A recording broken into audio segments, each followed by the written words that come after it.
Mag.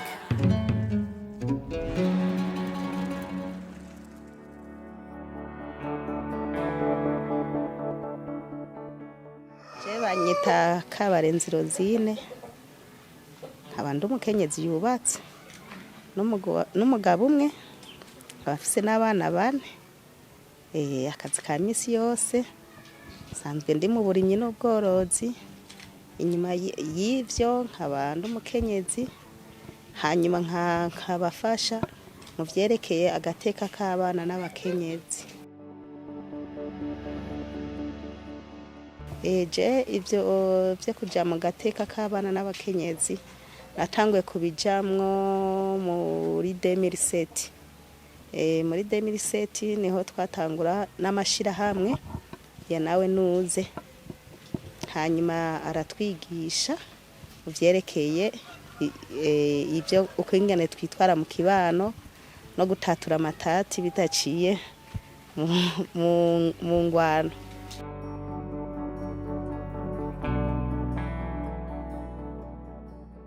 Muri make ntivyari vyoroshe, ikintu cadufashije kanini nuko twari twaramaze kuronka inyigisho, kuko muri izo nyigisho twarabone intambamyi z'umuntu afasha mu bintu vy'amatati. Bikaca bidufasha korohera gufasha abantu bitatugoye.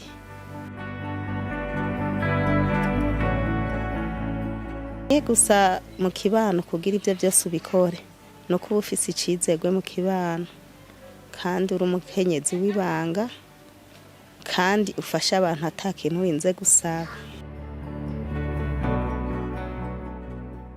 Ibimenyesha makuru n'ukuri birafasha cane, kuko simwe mwenyene tumaze kuganira ku vyerekeye ivy'agateka k'abana n'abakenyezi.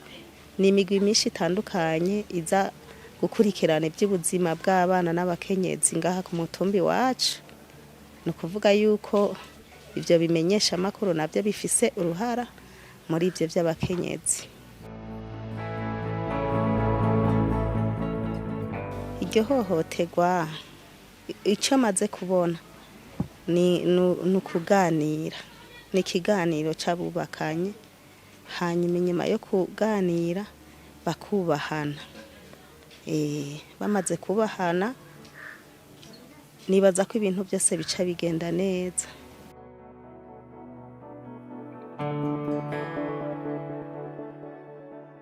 Twebwe muri make ico tuba twafajije nk'umukenyezi, umukenyezi aba afise ingorane ico gihe, mugabo ico gihe rero amaze kugira ingorane twebwe turakora ico tutegerezwa. Hanyuma iyo vyabaye kubera agashavu ka cane, uko imisi igenda iragenda bose amashavu arahera. Basubije hamwe rero twe ntituba intambamyi, twebwe tuba dusaba ko basubira kubaka, kuko twebwe ntituba turi sentare ngo tubatandukanye. Ico mpanura ingo nyinshi zisambuka kubera haba ibiganiro bike muri vyinshi. Iyo umugabo n'umugore bataganira, uca usanga umwe wese akora ivyiwe. Hanyuma iyo umwe wese akoze ivyiwe, urumva ko hariho umwe aca aba ariko ararenganwa, ugaca usanga bimwe yafashe ingingo wenyene atagishije inama uwundi, niho ayo matata aba ariko araduka. Mugabo iyo baganiriye bakabihurizako ivyo mu rugo, kw'iterambere ry'urugo ryabo, nibaza yuko ivyo bintu vy'amatati bidasubira kuba. Nitwa Nibigira Janine, nk'abasanzwe ndandariza ivoka aho kwibarabara n'utundi nyene. Remeshakiyago Rosine yaradufashije cane ku bintu vyo mu rugo. Twari twashwanye n'umugabo bivanye n'ingene noba naribwe mu nzu, umugabo turi kumwe mu nzu, ariko ndamubaza ambwira ngo ntazi ingene vyagenze. Ndamubaza none ko nibwe mu nzu turi kumwe mu nzu, wonsigurira gute ingene ibintu vyogenda ata wundi muntu turi kumwe mu nzu? Arambwira ngo we ntukomeye, gushika naho ari we yumva arushe kurusha jewe. Bibaye birebire uwo muremeshe kiyago Rozine araza aratwumviriza, araduhanura ku bintu nyene tutayiko turahurizako no kuko kwibwa kose kurimwo, hanyuma turatinda turasubiza hamwe.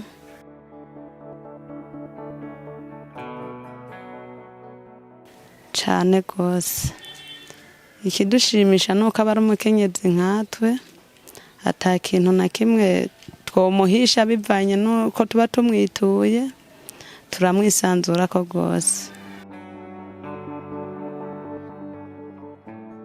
Yego cane biratera, kuko nka twebwe abakenyezi iyo duhohotewe twahora tuca twiruka iyo ruguru tugahiga inzego, mugabo bivanye n'ingene tuba turi bato bato, twebwe ntituca twumvirwa nk'uko tuba twituye uwo mukenyezi wacu w'umunemeshe kiyago. Yego iyo adushikiye imbere biranyaruka gusumvya aho twokwishikirayo.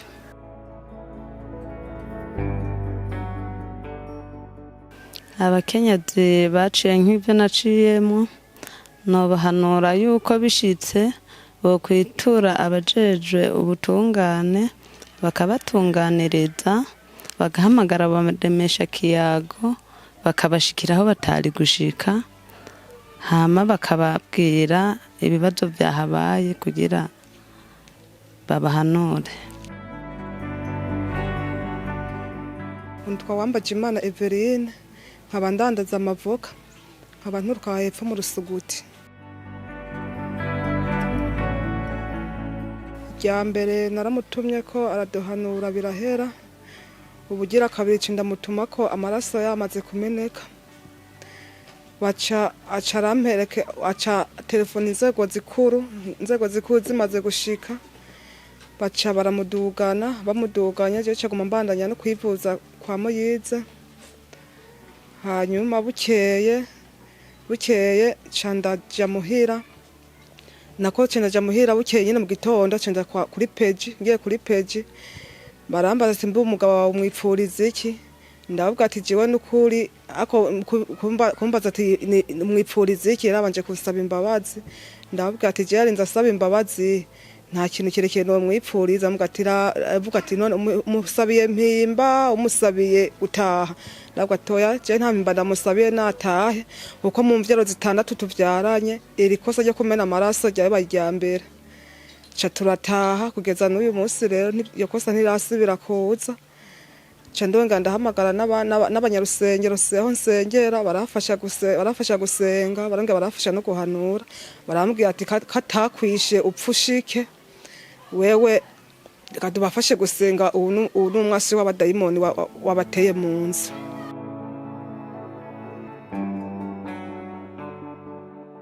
Eme gose barafashe igikorwa gikomeye gose, kuko mwizo saa 8 z'ijoro ndiko ndaza guhiga igipolisi, naragihize ndakibuze, abasiti baca bambwira ati we ntugume wangara utazi bahigira abapolisi, cugenda kumutware. Ca nitabaza uwo rero acabona kumpigira igipolisi. Ndamushimiye gose kuko yarankora igikorwa gikomeye gose.